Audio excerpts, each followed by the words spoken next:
Hey guys, Infected Poison here, and bringing you the first gameplay from myself of Titanfall. So I just want to sort of give you my first impressions and show you a bit of gameplay. So let's kick off with the match. So what I really like is the fact that obviously being a pilot and having a Titan, you can customise once you reach certain levels. Level 5 for pilot to customise him. I like the fact that you can customise both. Absolutely fantastic. First impressions really are, wow, what speed, absolutely amazing. The speed of the gameplay is just so fast. My heart was racing. It is intense, absolutely fantastic. The graphics are amazing. Clearly obviously the Xbox One, which, by the way, as you've probably guessed, I have managed to get myself one. Absolutely brilliant, love it. But yeah, so the speed of this gameplay, going from Black Ops 2, which is relatively fast gameplay, and then dropping into Ghost, where you have to really slow yourself down. I think if you've watched more of my Ghost videos, you know that I'm really a bit of a rusher, and I'm quite impatient. So although you have to be not patient here, you can rush, but basically the speed of it is you just permanently rushing anyway. So it suits me, and I really like it. Things I'm finding hard with it, deciding which ones are pilots and which ones are the AI. In all honesty, I spent most of my time shooting the AI, and in some matches I've only sort of had 2 pilot kills or 4 pilot kills, and it's just like, where are you? Where are they coming? It's just, watching the mini map. There's obviously several ways to do it. The small dots are a little grunty or AI, and the larger dots that appear, from what I gather, I don't know if this is right. This is sort of what I've found out really. What I'm learning is the bigger dots are pilots. But again, still, it's still pretty difficult to sort of get the idea. At least for me, anyway. I'm sure other people are sort of finding it much easier. Grabbing the Titan, well, absolutely fantastic. It's brilliant fun. I think it was a superb idea. I just absolutely love it. I can't say, I can't really get enough of the game. And what I really like is the fact that you can actually use your Titan as a weapon in terms of the drop. So if you actually drop it on somebody's head, and that's pilots, grunts, or even other Titans, it absolutely demolishes them.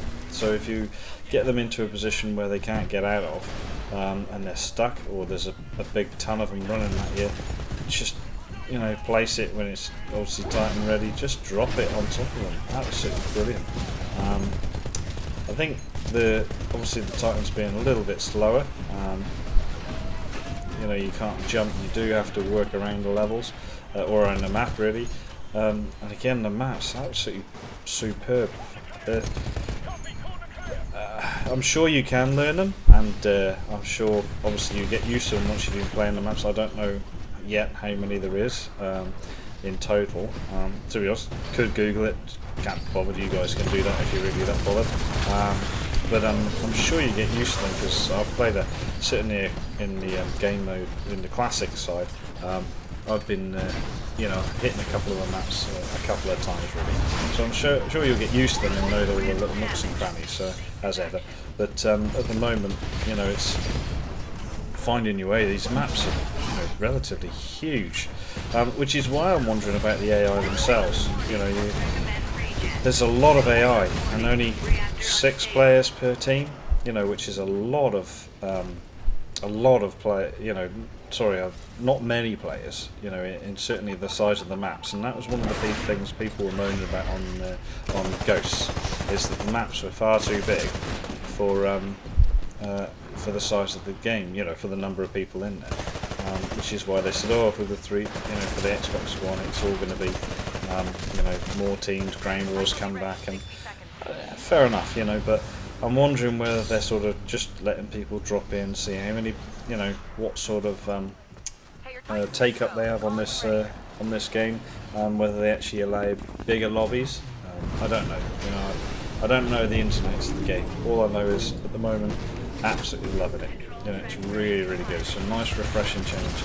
You know, I think people were a little disappointed with Ghosts, and I think Sledgehammer are going to have a job of work to do to get it right and bring it back. But I think maybe, you know, Call of Duty being a bit worried about Titanfall coming out. You know, the look of the Ripper, you know, it's quite futuristic, and I'm wondering whether that was one of the reasons for bringing the Ripper out.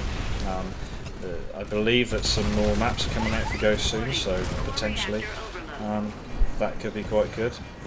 So who knows? But I'll still continue to drop Ghosts in. I'm not going to completely lose that, so don't worry about that. So in terms of the Titanfall, absolutely brilliant. So as I said, I don't know how many maps there are. You know, I'm quite kind of getting used to it. I have noticed one thing, that the grunts, whatever they are, they do tend to kneel when they're going to shoot. So that's a tiny bit of a giveaway. And to be fair, the pilots do move a bit faster.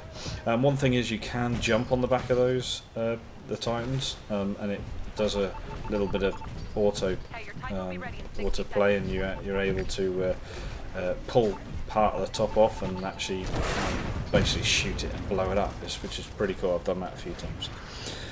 So what, apart from the speed and the guns, and I think, you know, you do level up pretty fast, so it isn't very long until you actually do start being able to customise your loadouts. So you do level up pretty quick.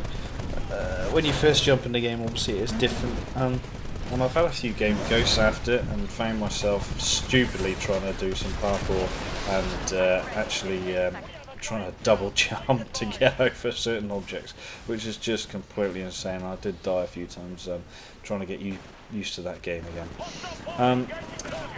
The point system I'm still trying to work out. You know, you get a few people, a few points for the pilots, you get more for a Titan obviously, and then the grunts you sort of get a nominal number, you know, if you get anything, to be honest. Burnout cards, still not figure those out, to be honest. Not sure exactly what they do. I know obviously they give you sort of extra, it's like the perk system, I don't know, as a comparison, it's kind of like the perk system. So, you know, if you die, but the burnout card, so you can only use them in one match, but you do pick up more the more you play, obviously. If you complete certain challenges, you earn burn cards and things like that. That's pretty good. So there's none of this buying war, guns and weapons and perks. It's all, you know, you play and play and play, and it all unlocks for you. So again, it's absolutely brilliant. I think the graphics on it are superb. I think the speed of the game, I've not got the best connection again still. My provider's really not playing ball at the moment, but there we go, another story. But absolutely fantastic. You know, the graphics are good, they play really well, the speed of it, you know, is superb. The look and feel of the whole game itself is brilliant. You know, I think they've done a really, really good job. The future of it, you know, how long people will play, you know, obviously Call of Duty fans really play and play and play, and they don't stop. They don't basically put it down until the next one comes up, and even then they still don't put the older ones down. How long this will continue, you know, the lifespan of this game, who knows? You know, if they're going to bring out DLCs and gun modes, absolutely fantastic. You know, if they do, brilliant. What are they going to do for the next one? That's the thing. So in terms of the game modes, you know, there's a classic and a campaign. So the campaign's all online, the whole thing's multiplayer online. So it's basically you play a few things. This is Attrition, which is kind of like TDM really. And that's one thing to note, is when you actually win the match, the losing players have to get to an airship to evac, and you can basically sit and pick them off. But within that time period, if you get killed, then you're out. It's as simple as that. You don't respawn, you're out. So basically, if you are running to the dropship like these guys are, then you know, and you make it, you earn extra points for, you know, making the evac. So it is worth noting that you do get extra points to get out, and also you earn extra points to blow it up as well. So there will be a few more of these gameplays to come. I've got a couple more to load up. So do us a favour, like, subscribe, drop some comments, and cheers. Thanks for watching.